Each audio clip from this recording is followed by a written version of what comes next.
campur dengan kesemua rempah. Kali ni Kak Zaida masak saya tak tumis rempah dia. Tapi rempah dia semua kita dah sangai. Assalamualaikum, hai semua viewers. Okey, hari ni Kak Zaida nak share resepi lauk ketumbar king. Alright, first kali kita panaskan minyak dekat kuali. Kita nak tumis dulu ni semua. Yang kering ni tadi. Ketumbar biji, ladi hitam, jintan putih dan juga 4 sekawan. Ya, kita masukkan. Dan kita masukkan juga ni daun pandan. Saya kecilkan api ya sebab saya nak blend dulu.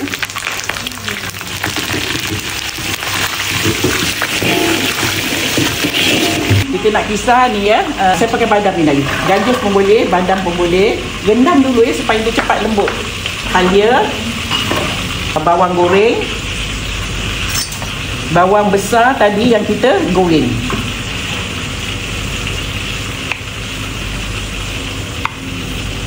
Kita blend dengan santan. Kita tak payah letak air. Kalau you tak suka sangat lemak, tak payah letak banyak lah. Ikut selera masing-masing lah ya.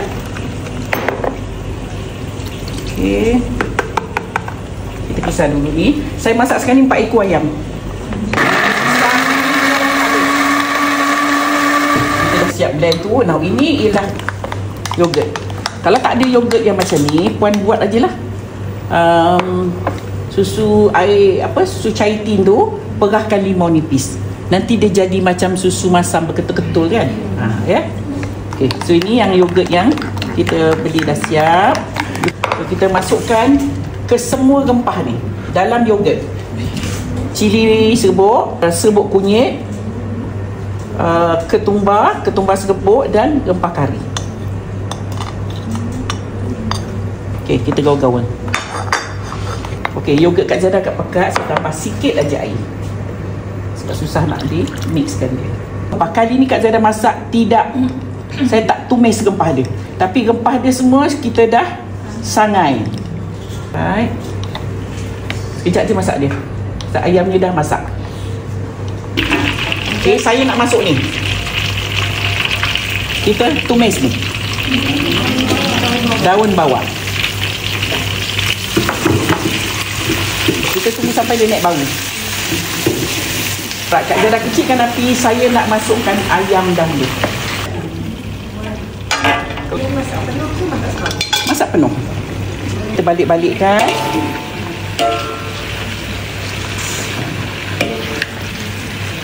Kita nak masukkan yang kita dah campur ni tadi. Yogurt, serbuk kunyit, serbuk ketumbar, serbuk cili, serbuk kari dan kunyit serbuk bersama dengan yogurt. Kali ni saya masak rempahnya saya tak tumis. Selalu kan kita blend, kita tumis dulu ketumbar semua. Walaupun kita dah sangai tapi still kita tumis. Kali ni cara masak agak lain sikit. Okay, so kita balik-balikkan dulu. Saya nak letak garam.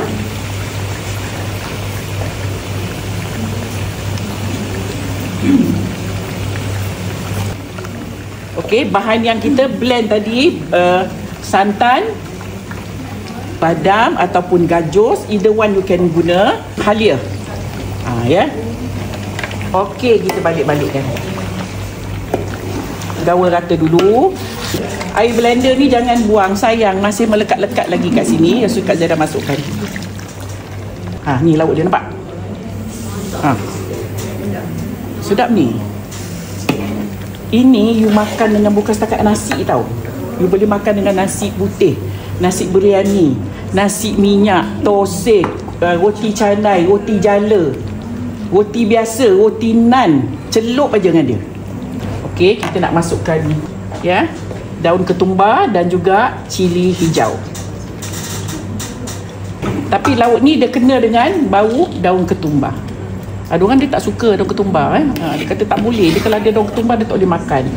So terpulanglah, you masak ikut your own selera ya. Tak semestinya kena follow exactly apa yang saya ajar. Air terpulang, you kena tengok sebab sometimes santan yang you guna juga ada efek pada kepekatan kuah tu lah. Dia dah mendidih, so kita tunggu sekejap lagi bagi dia mesra sikit. Kita tak perlu risau sebab ayamnya dah masak. Kalau sekiranya ayam tak masak, ni yang lama ni. You letak tu, nanti ayam tu akan mengeluarkan air. And then dia jadi cair. Nanti you nak kena tunggu pekat lama. So kita sekarang ni saya tak boleh masak cara lama macam tu. Nanti you all lama menunggu nanti. Ya. Okey, dah mendidih, so kita nak tutupkan api. So kita ada lebihan, so kita akan tambah sedikit bawang, daun bawang. Nak letak boleh, tak nak pun tak apa. Sebab daun bawang tadi kita dah tumis. Ya. Ini nak bagi wangi je lagi. Alright, dah siap dah lauk kita. Alhamdulillah, dah pun siap resipi kita hari ni, iaitu lauk ketumbar king buat tetamu Kak Zaidah. Untuk perempuan di luar sana, selamat mencuba.